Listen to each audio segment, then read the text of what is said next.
The great credit score myth today on the Daily Show. 5, 4, 3, 2, 1, 0, ignition, liftoff.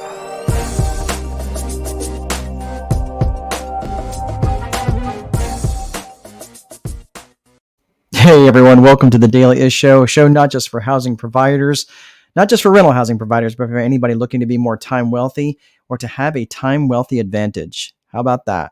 That is the name of my next book that I'm working on diligently, and I should be, I don't know, I might be about a year out from publishing, but I'm still working on that, and I'm looking forward to getting that out there to you folks who are not necessarily in the rental business, but people who are just looking to be time wealthy. If you've got a small business of any sort, you understand and if you've been watching this, you understand how the VIP method works.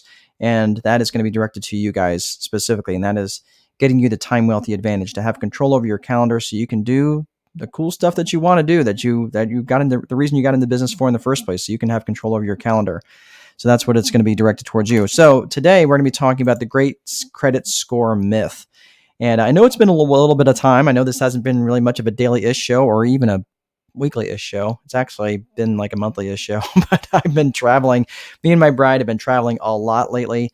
Lots of really cool stuff going on in our space. So thanks for reaching out. Thanks for your concerns and everything. But no, everything's great. We just haven't had it. I didn't want to do a show on the road and worry about production and all that stuff. So we just that's why it's called the Daily Ish Show. You get what you pay for, right? Anyway, so the great credit score myth. What I'm going to be talking about just next couple of minutes. There's I saw a discussion that was in one of my friends' pages today about Credit Karma and how how inaccurate the scores are. Well, it's really funny because I do find some value in Credit Karma, but it's not in the scores. And I think what people are misunderstanding is really where the scores are actually coming from when they talk about credit scores. So I had a 2-day event that I was teaching at. I was hosting it for some folks, and I was teaching them the concepts that I'm going to be talking about in the time wealthy advantage. And the interesting thing was I asked how many credit scores are there, and it was interesting because I had a few people say, "Well, there's 3 credit scores, right? Equifax, Experian, TransUnion." Okay.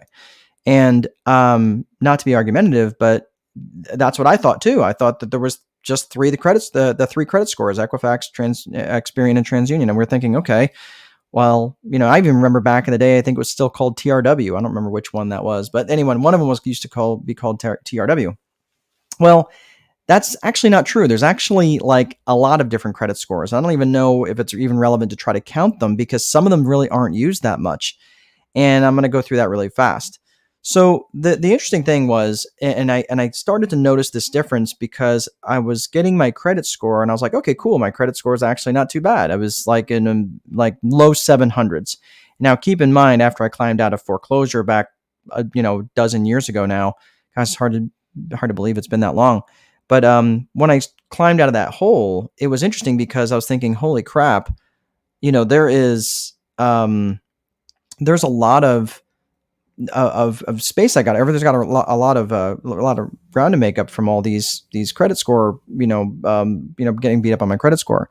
And it was like in the 520s or something horrible. I mean, granted, I was defaulting on everything and I had a very, very low credit score. So I started working on it. Well, what I didn't recognize is that the FICO, the Fair Isaacs company, or whatever they call it, credit organization or whatever it is, they are the ones that come up with the scores that the banks use. And I was getting my free credit score from Credit Karma, and some of my credit card issuers were starting to issue the credit scores, but they weren't the same number. And I was like, well, why is that different? Why is that different from what I'm seeing on my credit report? And I thought it was maybe just a timing issue. Well, here's the reality. Some of those scores actually have nothing to do with your actual score that the bank is going to look at. So I'm going to do this really quickly because I know it gets really, really super complex, but the reality is it's just a guess. It's just a guess. When Credit Karma is coming up with a number, they're really just coming up with a number that is not tied to FICO, at least from what I can tell. The FICO score is what the banks are actually using, but the banks are only using a particular FICO score inside their model. I'll explain. So if you're getting, let's say that you're getting a free score from your credit card company, and it's called a FICO score. If it's called a Vantage score, that's a fake score. It is not tied to the FICO system. But if you're looking at the score, like say Discover, I think, or maybe Chase, I think Chase does. But if you look and they have a credit card and it's tied to a score that's called a FICO score, you're getting an actual score from FICO. However, that is not the score that they're going to use when they're judging you in terms of whether they're going to give you a mortgage or give you a car loan or issue you a new credit card. That is the score that's called the Bank Card Score 8, which is an unweighted score. Okay. And that unweighted score is really only used for unsecured credit line increases only. So if you have a credit card issuer that gives you automatic increases on your credit line, that's the score they use. It's called the FICO Score 8. Okay, so follow along. The FICO Bank Card Score 8 is the score that they use that the credit card issuers use when they're going to issue you a new line of credit. So let's say that you don't have an American Express, you want to open up an American Express. American Express is going to look at your Bank Card Score 8, not the FICO Score 8, the Bank Card Score 8.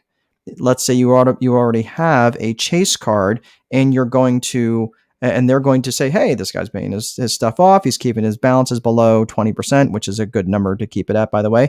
So you're keeping your balances between 11 and 20%. He's hitting the sweet spot. Let's give him, he's a good steward of credit. Let's give him some more credit.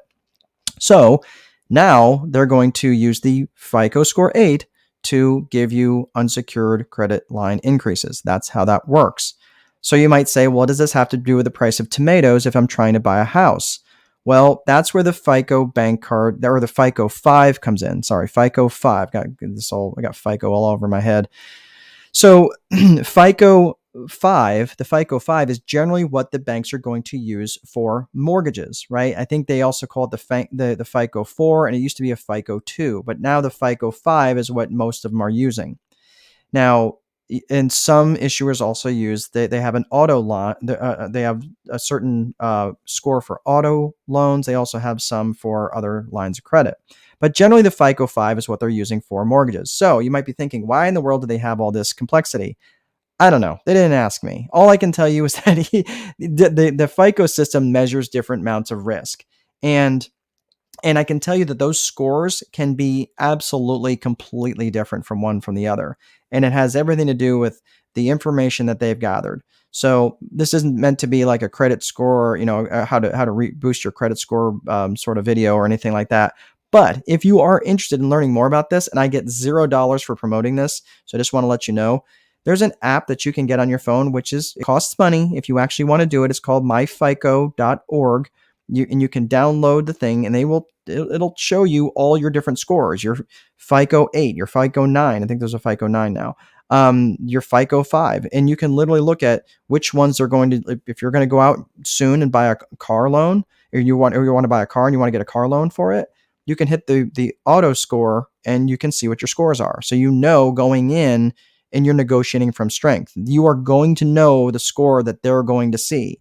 Not just pulling it up on Credit Karma and going, well, yeah, I have an 820 credit score and Credit Karma, which is not what you're looking at not what they're looking at when they are issuing credit.